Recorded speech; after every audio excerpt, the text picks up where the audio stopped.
Secret recipe MDH का जीरा SIP jaljeera मसाला।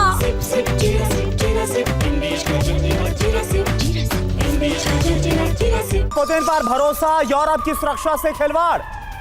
Ukraine से जंग नहीं रोकना चाहता है रूस। डेनमार्क के प्रधानमंत्री बेटे फ्रेडरिक्सन का यह बहुत बड़ा दावा। अलास्का बैठक के बीच पूरी रात रूसी बमबारी फ्रेडरिक्सन की तरफ से, यानी कि यूरोप को बिल्कुल भी भरोसा रूस पर, उसकी गारंटी पर नहीं है।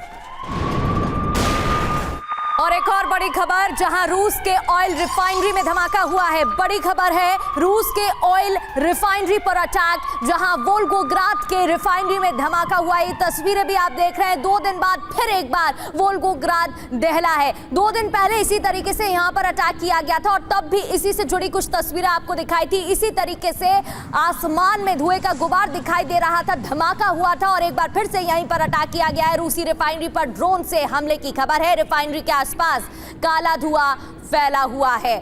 तो पुतिन का युद्ध विराम फॉर्मूला क्या है, उसको भी समझ लेते हैं कि पुतिन क्या चाह रहे हैं। संपूर्ण डोनबास का रूस में विलय हो जाए, ये पहली शर्त उन्होंने रखी है।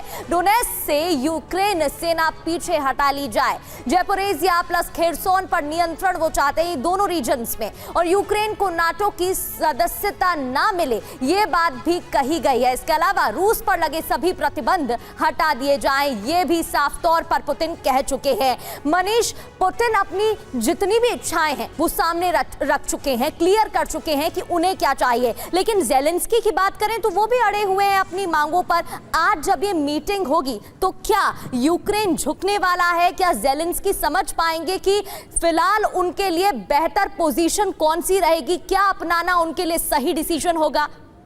देखिए, ये लड़ाई कभी भी रूस और यूक्रेन की लड़ाई थी ही नहीं। यूक्रेन को सिर्फ इस्तेमाल किया गया था एक रणभूमि के तौर पर, लेकिन ये लड़ाई रूस और अमेरिका की लड़ाई थी।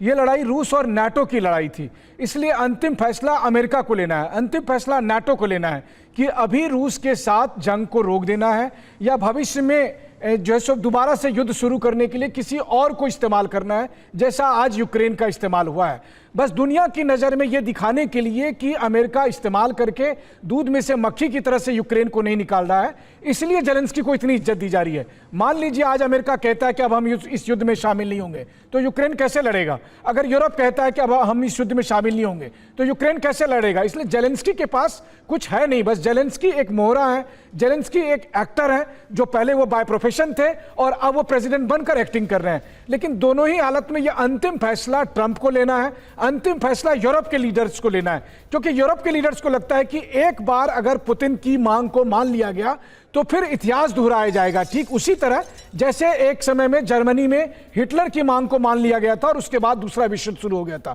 तो यूरोप के लीडर्स को लगता है कि किसी भी कीमत पर पुतिन को जीतने का गौरव हासिल ना हो, और इसीलिए अमेरिका को उनका साथ देना चाहिए। और इसलिए मैं कहता हूं कि आज एक फाइनल मोमेंट है। इस मोमेंट के बाद तय होगा कि अमेरिका और यूरोप एक साथ बने रहेंगे या फिर जो पूरा वेस्टर्न वर्ल्ड है वो आज दो फाड़ में हो जाएगा। बिल्कुल, वाकई मनीष, तो आपने सही कहा कि डोनाल्ड ट्रंप कम से कम इतना तो नहीं करने वाले कि यूक्रेन को दूध में से मक्खी की तरह बाहर निकालकर फेंके, लेकिन यह जरूर देखा कि 3.5 साल बाद यही जो मक्खी है वो एक मरणासन हालात में पहुंच गई है। ये है सीक्रेट रेसिपी MDH का जीरा सिप जलजीरा मसाला।